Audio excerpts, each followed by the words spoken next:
Alright mga brothers, kung naghanap kayo ng mga pre-owned o repossess unit ng Motoposh Typhoon dito sa Olongapo branch mga brothers, meron sila, dalawang block po yan. Sariwang-sariwa pa ito mga brothers, so almost stock pa.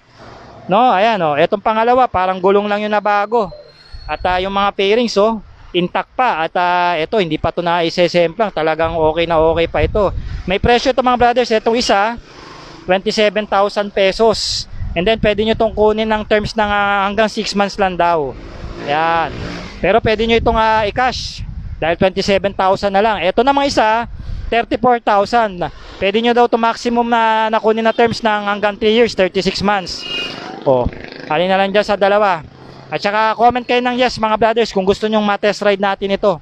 Dahil pwede natin itong magamit para ma-test ride at mapakita sa inyo yung performance nitong Typhoon 150 ng Motoposh. Isa ito sa mga nag-trending sa ating YouTube channel at Facebook page mga brother. At ngayon, pwede na nating masakyan. Alright?